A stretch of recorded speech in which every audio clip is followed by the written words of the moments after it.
नमस्कार, न्यूज 18 मध्य प्रदेश छत्तीसगढ़ देख रहे हैं आप और बड़ी खबर से बुलेटिन की शुरुआत करेंगे। रायपुर से बड़ी खबर है, जहां दूल्हा दुल्हन हत्या में ये बड़ा अपडेट है। दुल्हन के परिजनों ने हत्या की आशंका जाहिर की है। पुलिस से निष्पक्ष जांच की मांग दुल्हन के परिजन कर रहे हैं। आपको बता दें कि लड़के के शरीर पर कुल 16 जगह चोट के निशान हैं और लड़की के शरीर पर 26 जगह गंभीर चोट के निशान पाए गए हैं। मौके पर जांच के लिए एफएसएल की टीम पहुंची है। हत्याकांड से दूल्हे के घर मातम पसरा हुआ है। 19 तारीख को जहां शादी हुई थी तो 21 तारीख को रिसेप्शन होना था, लेकिन उससे पहले ही दूल्हा और दुल्हन दोनों की जान चली गई। दुल्हन के घर में मातम पसरा हुआ है। देखिए, ये वही कमरा है जहां पर 2 डेड बॉडी मिली है, रक्त रंजित लाश मिली है असलम का और कहकशा बानो का। आप देख सकते हैं पूरे बिस्तर में चूड़ी है और पूरा बेड खून से सना हुआ है। दूसरी ओर हम तस्वीर आपको दिखाएंगे कि आप देख सकते हैं यहाँ पे शादी के जो जोड़े हैं ये पूरी तरह से अभी भी रखे हुए हैं। नए गैस चूल्हे हैं और ये कहा जा सकता है कि जश्न की तैयारी थी और इस तरह से घर में मातम पसरा हुआ है।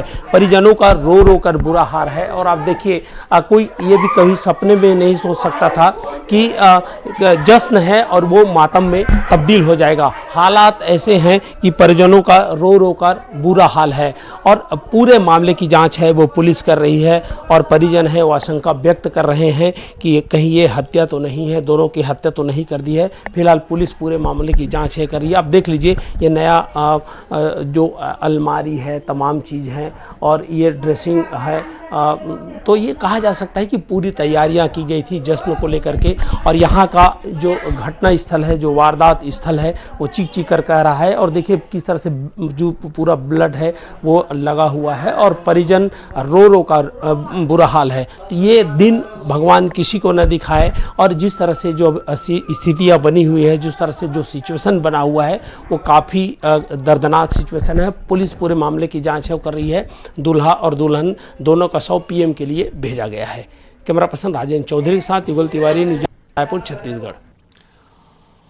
और आगे बढ़िए, रायपुर के ब्रिज नगर इलाके में मंगलवार की शाम एक घर में रिसेप्शन की तैयारी चल रही थी, लेकिन खुशियों का माहौल उस वक्त मातम में बदल गया जब घर के एक कमरे से दूल्हा और दुल्हन की रक्त रंजित लाश मिली।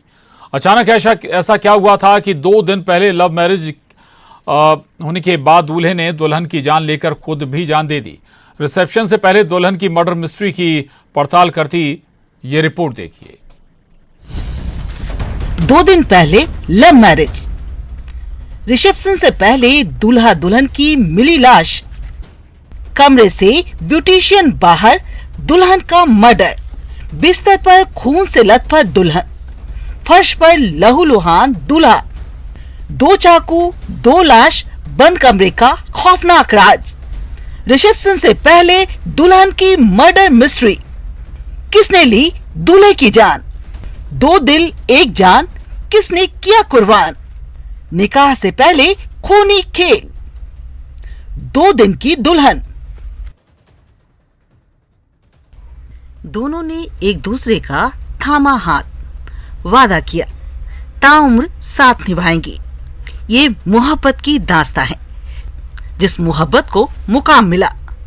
सुर्ख लाल जोड़े में सजी धजी कहकसा बानो और सफेद अचकन में सेहरा बांधे दूल्हे मियां असलम 19 फरवरी को हमेशा के लिए दोनों एक हो गए। निकाह हुआ, दुल्हन ससुराल आई।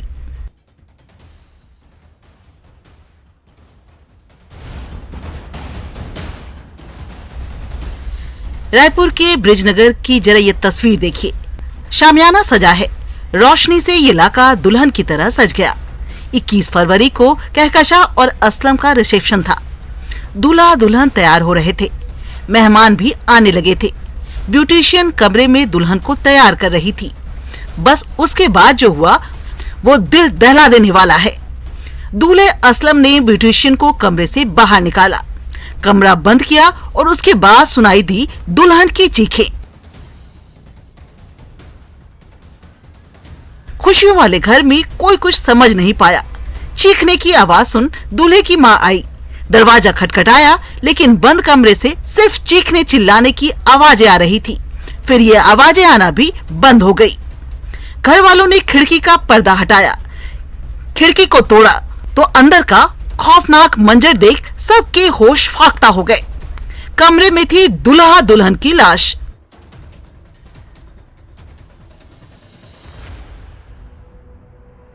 बिस्तर पर खून से लथपथ दुल्हन कहकशा की लाश मिली, जिसके पास चाकू पड़ा था, और फर्श पर दूल्हे असलम की लाश। कमरे से 2 चाकू बरामद हुए हैं। आखिर बंद कमरे का ये खौफनाक राज क्या है? 2 चाकू की ये मिस्ट्री क्या है? पुलिस की माने तो दूल्हे असलम ने रिसेप्शन से पहले दुल्हन कहकशा का मर्डर किया, उस पर चाकू से वार किए। सवाल है क्यों? रिसेप्शन थी और उसी रिसेप्शन के लिए दोनों तैयार हो रहे थे। इसी के बीच उन दोनों का आपस में किसी बात को लेकर के विवाद हुआ। दोनों एक ही कमरे में थे, कमरा अंदर से बंद किया हुआ था। तो उसमें लड़के ने, जो दूल्हा है, उसने लड़की को मारा और उसके बाद खुद भी उसने सुसाइड कर लिया, और जिसमें दोनों की मृत्यु हो गई है। निकाह के बाद ये खूनी खेल क्यों खेला गया? दुल्हन कहकशा के मायके वालों की माने तो इस निकाह से कहकशा बेहद खुश थी, जिसने सारी तैयारियां की थी। तो लाल जोड़े में उसे क्यों मिला कफन? कुछ भी बात नहीं होता था। हम लोग को खुद अचानक अभी पता चला तो हम लोग पार्टी में जाने के लिए तैयार हो रहे थे। पता चला कि हम लोग को लग गया है चोट ऐसी करके, तो हम लोग जाइच रहे थे मोती नगर। तो रास्ते में एम्बुलेंस में फ़ोन आया कि मेका हरा जा रहे करके, कोई हम लोग को बताया भी नहीं। हाँ, वो बहुत खुशी खुशी शादी करी है, खुद ही हर चीज़ अपना तैयारी खुद से करी थी। शादी के दिन भी बहुत खुश थी वो। इधर मायके वालों को ये खबर लगी तो उनके होश उड़ना लाजमी थे। बेटी को 2 दिन पहले ही लाल जोड़े में रुखसत किया था, लेकिन क्या पता था कफन में बेटी की लाश घर लौटेगी। मालूम ही नहीं चला। अभी खबर मिला तब हम गए तुरंत। तो उनके घर वाले में भी कोई नहीं है। घर वाले, उनका लड़का खत्म हुआ, उन लोग लेके तो मम्मी घर आ जाते। कोई तो कुछ जाता, कोई नहीं है उनके घर में। क्यों नहीं है? कुछ गलत हुआ है जब तो वो लोग नहीं है घर में। क्या कोई हत्या किया है ऐसा? अभी हम तो थे नहीं वहाँ पर, तो ये लोग कुछ किए हैं जब तो भागे हुए हैं लोग। उनके घर में कम से कम 80 लोग होंगे, 70-80 लोग। आज उनका पार्टी है शादी का। हम लोग तो अपने घर से जाने के लिए तैयार हो रहे हैं, वहाँ जाने के लिए तीरथ मैदान। अभी भी बंद कमरे का ये राज ही है। दुल्हन कहकशा का मर्डर हुआ, आखिर असलम की जान कैसे गई? क्या उसने सुसाइड किया या फिर उस पर भी वार हुआ था? लेकिन वार किसने किया? बंद कमरे में दोनों के बीच किस बात को लेकर झगड़ा हुआ? 2 दिल एक जान, आखिर किसने किया इनकी खुशियों को कुर्बान? मर्डर की ये मिस्ट्री क्या है? जश्न क्यों मातम में बदल गया? रायपुर से युगल तिवारी के साथ bureau report, news 18 Madhya Pradesh Chhattisgarh. और बड़ी खबर है इस वक्त रायपुर से। पुलिस को इस मामले में शॉर्ट पीएम रिपोर्ट भी मिली है। लड़की के शरीर पर 40 बार चाकू मारा गया है, वहीं युवक के शरीर को 32 बार गोदा गया है। सीसीटीवी फुटेज भी पुलिस अब खंगाल रही है। टिकरापारा टीआई अमित कुमार बेरिया ने यह जानकारी दी है। मोबाइल का सीडीआर भी जब्त किया गया है। अभी तक की जांच में ये क्लियर हुआ है कि दोनों में काफ़ी लड़ाई हुई है कमरे के अंदर, और लड़ाई के दौरान फिर एक दूसरे पे चाकू के माध्यम से वार किया गया और उनकी डेथ हुई है। पीएम रिपोर्ट आज हुई। पीएम रिपोर्ट के जो डॉक्टर की प्राथमिक रिपोर्ट है उसमें लड़की के 40 पॉइंट हैं चाकू के शरीर पे, गर्दन से लेके कमर तक 35 हैं, और बाकी 5 पॉइंट हैं लेफ्ट, राइट हैंड और जांग में है। टोटल 40 जख्म है लड़की के शरीर में, और लड़के के शरीर में 32 घाव हैं गर्दन को मिला के। गर्दन में, लेफ्ट हैंड में, राइट हैंड में, और पेट में और जांग में मिला के टोटल 32, और लड़की के 40 टोटल। इस हिसाब से ये लग सकता है कि ये कहा जा सकता है कि दोनों क्रूरता के साथ आपस में लड़ाई झगड़ा हुआ, फिर चाकू से वार किए। बस पॉइंट इस पे इन्वेस्टी रुका हुआ है कि प्रथम बार किसने किया, फिर दोनों चक्कू का खेल खेला, किस बेस पे खेला और किस आधार पर इनके घाव हैं, ये अभी इन्वेस्टिगेशन पॉइंट है। और भी जांच में आगे चाकू एक बरामद हुए हैं। चाकू एक ही बरामद हुआ है, पलंग पे लड़की के राइट साइड हाथ पे के पास रखा था, वो हमने बरामद किया है। एफएसएल टीम घटनास्थल गई, आज पूरा पॉइंट लिए, साक्ष्य इकट्ठे किए हैं, जांच के लिए एफएसएल जाएगा और भी जिससे जानकारी हमको एफएसएल रिपोर्ट के बाद पीएम की शॉर्ट रिपोर्ट मिली है, डिटेल रिपोर्ट मिलेगा और क्लियर हो जाएगा समझ में। पुलिस हर एंगल पे जा रही है। पुलिस एक तो ये देखना चाहती है कि फर्स्ट लड़ाई का कारण क्या था, पहला। सेकंड कारण ये था कि ऐसी स्थिति शादी के 2 दिन बाद क्या बन गई कि इनको चक्कू से लड़की ने या लड़के ने वार किया और आज दोनों की डेथ हो गई। तो और दूसरा एंगल है और भी कोई नया एंगल मोड़ जांच में आ सकता है कि जिसके कारण ये स्थिति निर्मित हुई। तो अभी इन्वेस्टिगेशन के बाद ही क्लियर हो पाएगा। बहुत हद तक पुलिस ने शॉर्ट पीएम रिपोर्ट के आधार पर यह जानकारी दी है, बताया कि क्या शरीर पर क्या कितने घाव थे। लड़की के शरीर पर 40 तो युवक के शरीर पर 32 घाव थे। रिसेप्शन होने वाला था और उसी दिन ये पूरा घटनाक्रम हो गया। युगल तिवारी, न्यूज़ 18 संवाददाता हमारे साथ जुड़े हैं और जानकारी के साथ। युगल, हैरान करने वाला, और पहले ये बताया जा रहा था कि युवक ने अपनी पत्नी को मारकर फिर खुद भी मौत को गले लगा लिया। अब दोनों के शरीर पर घाव बताए जा रहे हैं। एक्चुअल स्थिति है क्या, या अभी भी तस्वीर साफ नहीं हो पा रही? परिवार वाले कुछ बता पाए हैं अभी तक? जी देखिए, अगर हम पूरे इस घटनाक्रम की बात करें तो जिस तरह से चाकू के निशान मिले हैं, लड़की के शरीर पर 40 चाकू के निशान हैं, गर्दन से लेकर के पेट तक के 35 चाकू के वार हैं वो किए गए हैं। 5 जो उनके साइड है, पीछे पीठ में है, ये 5 है, टोटल 40 चाकू के निशान हैं। इसी तरह युवक के जो दूल्हा है असलम, उसके 32 चाकू के निशान हैं वो पाए गए हैं। और जिस तरह से पुलिस अलग अलग जो बिंदुओं पर जांच कर रही है, जितने भी टावर डंप किए गए हैं, आखिरी कॉल किसका था, किससे पहले इस घटना से पहले किससे बात हुई, पुलिस इस दिशा में काम कर रही है। इसके अलावा जो हजारों सीसीटीवी फुटेज हैं वो खंगाले जा रहे हैं। कहीं अन्य जो एंगल है वो इसमें तो ऐड नहीं है, शामिल नहीं है। और जिस तरह से अगर लड़की के पक्ष की बात करें तो लगातार वो आरोप लगा रहे हैं और कह रहे हैं कि इसमें हत्या की उम्मीदें हैं वो ज्यादा हैं, क्योंकि जिस तरह से जघन्य हत्याएं जो सामने आई है, आप सोच सकते हैं कि 40 चाकू के निशान यहीं पर नहीं है। और बड़ी बात यह है कि कमरे से एकमात्र चाकू है वो बरामद हुआ है। तो ये तो ऐसा हो ही नहीं सकता कि एक बार किसी के शरीर को गोदा जाए। तो आखिर पहला वार किसने किया, पहली मृत्यु किसके हुई, ये अभी भी संशय का विषय है, जांच का विषय है। पुलिस अलग अलग क्षेत्रों से जो टावर डंप है उसकी तलाश कर रही है, सीसीटीवी फुटेज है वो खंगाले जा रहे हैं। अभी 2 दिन पहले का एक सीसीटीवी फुटेज भी आया है जिसमें ये बताया जा रहा है कि असलम सुसाइड अटेम्प्ट करने के लिए स्टेशन की ओर गया था। वो हालांकि वो तस्वीरें ढूंढ रही है, लेकिन पुलिस हर एंगल पे काम कर रही है। लेकिन जिस तरह से अभी जो शॉर्ट पीएम आया है उससे साफ जाहिर हो रहा है कि काफी संघातिक वार किया गया है। तो हत्या किसने की, पहले हत्या किसने की और पहला सुसाइड किसने किया, ये जांच का विषय है। ये बड़ा वजह क्या रहा है ये भी जांच का विषय है। और अभी पुलिस को प्राथमिकी जांच में ये भी पता चला है कि युवक जो दूल्हा असलम था उसका बीपी काफी बढ़ा हुआ था, 190 से 200 तक उसका बीपी था और कुछ दिनों से वो बीमार भी चल रहा था। जी बिल्कुल, ये तमाम बातें आपने बताई हैं और जाहिर है कि पुलिस जांच करेगी। कई और एंगल्स पर भी इस पूरे मामले को खंगाला जाएगा। हो सकता है कि वक्त के साथ कुछ और तथ्य सामने आए इस पूरे मामले में। शुक्रिया युगल आपका इस पूरे मामले पर विस्तार से जानकारी के लिए। अगली खबर का रुख कर रहे हैं। अगली खबर, पंडित धीरेन्द्र कृष्ण शास्त्री के भाई का एक और वीडियो सामने आया है। बागेश्वर धाम के पीठाधीश्वर के भाई का ये वीडियो है। हाथ में रिवॉल्वर लिए दिखाई दे रहा है धीरेन्द्र कृष्ण शास्त्री का भाई। शालिग्राम के हाथ में रिवॉल्वर नजर आ रहा है। हर्ष फायर का वीडियो भी सामने आया है।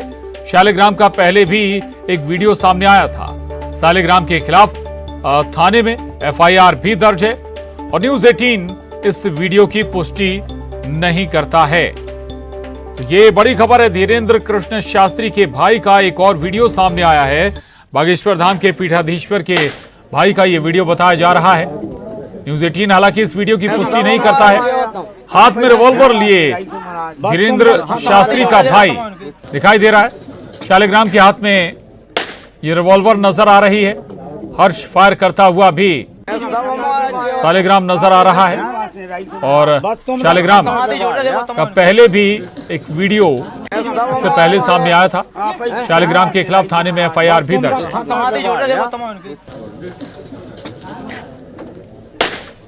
और आइए आपको दोनों वीडियो दिखाते हैं जिसमें धीरेन्द्र शास्त्री के भाई शालिग्राम का दादागिरी देखने को मिली थी। पहली तस्वीर में आज मिला हुआ नया वीडियो है, जबकि दूसरी तस्वीर में पुराना वीडियो जिसके आधार पर शालिग्राम के खिलाफ थाने में मामला भी दर्ज हो चुका है।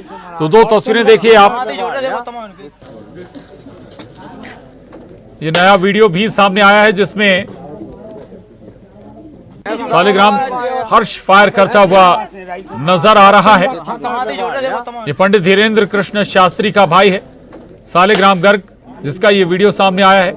और इससे पहले हाथ में रिवॉल्वर लेकर, पिस्टल लेकर धमकाता हुआ, लोगों को गाली देता हुआ भी नजर आया था शालिग्राम गर्ग।